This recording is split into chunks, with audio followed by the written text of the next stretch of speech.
उपदेश से व्यवहार तक, झनकार से टनकार तक, बहती नदी की धार तक, इस पार से उस पार तक, तुम भी चलो मैं भी चलूँ। आप सभी को मेरा सादर वंदन। आज 26 दिसंबर 2024 और ये वर्ष भी गुजरता हुआ फिर एक नए विचार के साथ, या विचार हो सकता है पुराने ही विचार हैं, जैसे शब्द पुराने होते हैं वैसे ही विचार भी, लेकिन नूतनता उसे सुनने और समझने के तरीके में होती है। जैसे हम लोग अक्सर साथ वालों से पूछते हैं, या जिससे कई दिन बाद मिलते हैं उससे पूछते हैं कि और क्या हाल है, कैसे हो। क्या ये शब्द हमने दोहराए नहीं होते हैं, जाने कितनी दफ़ा दोहराए होते हैं, लेकिन जो हमारा तरीका है, जो हम पूछते हैं, सुनने और समझने वालों को नई ताजगी लगती है उसमें। तो वही फूल हैं, वही खुशबुएं हैं, वही चीज़ें हैं, वही शब्द हैं। शब्दों को सुनने और समझने के तरीके में यदि ताजगी रहेगी तो निस्संदेह शब्द सदैव हरे भरे चमकते रहेंगे। तो आज मैं बात करूँगी, कल जो मैंने टॉपिक छेड़ा था उसी विषय में आगे बात करूँगी। कल बात थी सुनना और गुनना, दो अलग अलग चीज़ें हैं। आज आप देखते हैं कि व्हाट्सएप जो है कितने अच्छे अच्छे मैसेजेस से भरा रहता है। बिल्कुल सवेरे हम सुप्रभात के साथ साथ कितने बढ़िया बढ़िया प्यारे प्यारे मैसेजेस पाते हैं। इतने शब्द, वो साहस बढ़ाने वाले, वो उम्मीद जगाने वाले और ईमानदार बने रहने वाले, न जाने कितने मैसेजेस। तो इन मैसेजेस जो आते हैं, इनके अगर ये चरितार्थ हो रहे होते तो दुनिया तो अभी तक स्वर्ग बनी हुई नज़र आती हमें। लेकिन अपराधों का ग्राफ बढ़ रहा है, अवसादों की संख्या बढ़ रही है, और भी जो चरित्र है उनके पे पतन बढ़ ही रहा है। तो क्यों, आखिर क्यों, ऐसा क्यों, एक प्रश्न है। और प्रश्न कई बार मैं अपने विद्यार्थियों को एक कथा सुनाती हूँ। सभी देखिए, मुझे जहाँ तक मैं मानती हूँ, मेरा जो मनोविज्ञान है, जो वो ये कहता है, हर बच्चा सपने देखना उसका स्वभाव होता है। एक उमंग, एक लालसा, एक उत्साह उसके भीतर होता है, और हर बच्चा अपने जीवन में सफल होना चाहता है। ये बात और है कि जीवन के उत्तरार्ध में जब हम चले जाते हैं, जब हम मतलब ज़िंदगी के ढलान की ओर बढ़ने लगते हैं, तो सारी ऊर्जा चुक जाती है। वहाँ पर हौसले समाप्त हुए से लगते हैं, और फिर कोई इच्छाएं धीरे धीरे जो है गर्त में जाने लगती हैं, समाप्त होने लगती हैं, तब नहीं रह जाता। लेकिन नई उम्र में नई उमंग होना स्वाभाविक है। बच्चे देखते हैं, और बात ये आती है कि सारे बच्चे कामयाब नहीं होते। कामयाबी का अर्थ भी क्या है कि जो उन्होंने सोचा हो वो पूर्ण हो जाए, वे ढंग से जी पाएँ और शिक्षा को अच्छे अर्थों में समझ पाएँ। ये कामयाबी मेरी दृष्टि में है। हो सकता है आपकी परिभाषाएं कुछ अलग होती हों। मैं अक्सर बच्चों को एक कहानी सुनाती हूँ, सुनने और गुनने के संदर्भ में। मैंने भी कहीं सुनी थी, मैं एक बार फिर से दोहरा दे रही हूँ, ठीक उसी तरह जैसे शब्द बासी नहीं होते। कि एक जंगल था, और बहुत बड़ा जंगल, और उस जंगल में बहुत सारे तोते रहते थे। उसी जंगल से लगे हुए फिर कुछ और जंगल थे, तो वहाँ तोतों की संख्या बहुत ज़्यादा थी।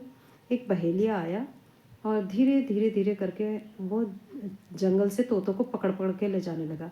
अब बहेलिया जिस एरिया में जाता, जिस भी क्षेत्र में जाता, वहाँ से सारे तोते खाली हो जाते, क्योंकि बहेलिया सबको पकड़ लेता था।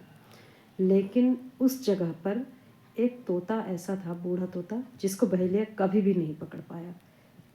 अब बहेलिया ने दूसरी जगह डेरा डाला, तो वहाँ के तोतों को ये बात पता थी कि भाई उस जगह भी बहेलिया गया था, ये बहेलिया सारे चिड़ियों को पकड़ लेता है, तोतों को पकड़ लेता है, लेकिन वो इसके काबू में नहीं आया बूढ़ा तोता। तो ज़रूर उसके पास ऐसी तो कोई बात है जिसकी वजह से ये उसको नहीं पकड़ सका।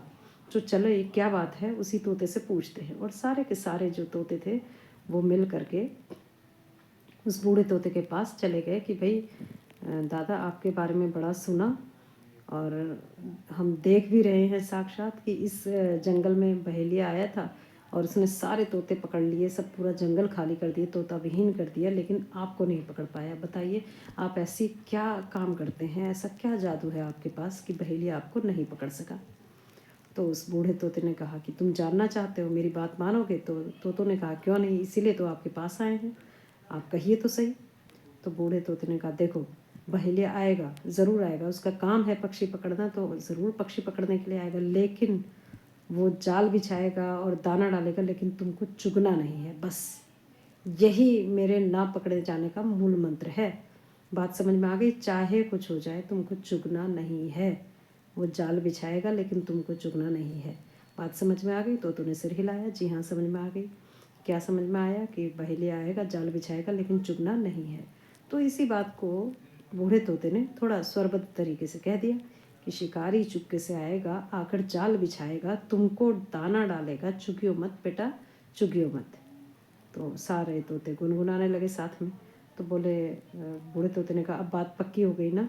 तो तोतों ने कहा जी हाँ। बोले कि अब तुम जाओ, अब तुम स्वतंत्र हो, तुम्हें कोई नहीं पकड़ सकता। जब तक तुम रहोगे, स्वच्छंद रहोगे, किसी के काबू में नहीं आ सकते। तोते बड़े खुश हुए, मंत्र लेकर पहुंच गए अपने अपने घरोंदों में, अपने जंगल में। अगले दिन जैसा होना था, बहेलिया आया, उसने जाल बिछाया और दाने भी डाले थे।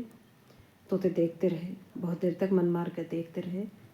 फिर जी ललचाया और सोचा कि मंत्र तो साथ में है ही, इसको गाएंगे, कुछ नहीं होगा हमारा। और दाना चुगने बैठ गए और गाने लगे कि शिकारी चुपके से आएगा, आकर जाल बिछाएगा, तुमको दाना डालेगा, चुगियो मत बेटा, चुगियो मत। सारे तोते एक एक करके नीचे उतर आए, गाना गाते जा रहे हैं, गर्दन हिला हिला के, और दाना चुगते जा रहे हैं। गाना गाते जा रहे हैं और चुगते जा रहे हैं। और इस तरह से सारे तोते जो है बहेलिए के जाल में आ गए। बहेलिए ने उन्हें कंधे पर लटकाया और जाल लेकर चल दिया। अब बहेलिए के फांस में, उसमें जब फंस गए ये उनके बहेलिए के फंदे में, तो ये इन्होंने देखा कि बूढ़ा तोता तो ऊपर से बैठा देख रहा है। अब वो बूढ़ा तोता इनको देख करके हंसा, तो ये चिल्लाए कि चालाक चतुर इंसान, हम तुम्हारे पास पूछने के लिए आए थे, तुम्हें इतना महान तोता समझते थे, और तुम किस तरह के निकले? इंसानों के जैसे निकले। तुमने हमें हमारे साथ धोखा किया, प्रपंच किया, तुम इसके साथ मिले हो। दुनिया भर की तमाम गालियाँ देने लगे। बूढ़े तोते ने हंस करके कहा, अच्छा क्यों, क्या हुआ?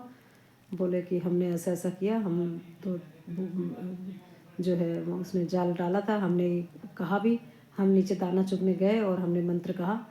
तो बूढ़े तोते ने हंस करके कहा, मैंने क्या समझाया था कि चाहे कुछ हो जाए लेकिन दाना चुगने नहीं बैठना है। तो मंत्र क्या काम करता तुम्हारा?